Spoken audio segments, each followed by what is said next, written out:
The rain had just stopped when Hauser stepped into the old city square, his cello case heavy in his hand and his heart even heavier.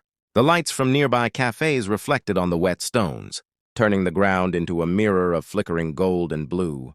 People were passing by, busy with their own lives, unaware that one song was about to change everything. Hauser sat on a worn wooden chair near the fountain. He opened his case slowly, as if waking something sacred. The cello had been with him through joy and heartbreak, applause and silence. Tonight he did not come to perform for fame or money. He came because his soul needed to speak. As the bow touched the strings, the first note rose softly into the air. It was gentle, almost fragile, like a breath after crying. A young woman stopped walking, her phone forgotten in her hand. An old man paused beside the fountain, his tired eyes suddenly alive. The music flowed deeper, warmer, filling the square with emotion. Each note carried a story. For the woman, it reminded her of a love she had lost but never forgotten. Tears formed in her eyes, yet she smiled, feeling understood for the first time in months. For the old man, the melody brought back memories of dancing with his wife in their small kitchen, long before time had taken her away. His hands trembled, but his heart felt full again.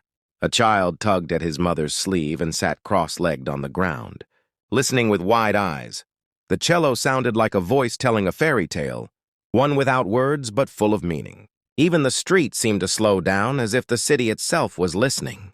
Hauser closed his eyes as he played.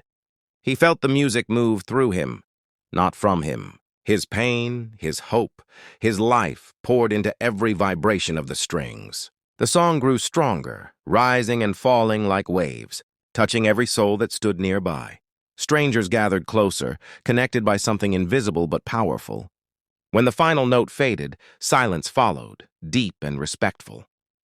Then slowly applause erupted. But it was not loud or wild. It was soft, honest, and full of gratitude. People looked at each other with tears and smiles, feeling lighter than before. The young woman stepped forward and whispered, "Thank you. I forgot what it feels like to be alive." The old man simply nodded, unable to speak. Hauser smiled gently, his eyes shining. As he packed his cello, he realized something important. He had played only one song, but it had lived 1,000 lives. In that moment, Hauser understood that music was not just sound, it was life itself, shared from one heart to many.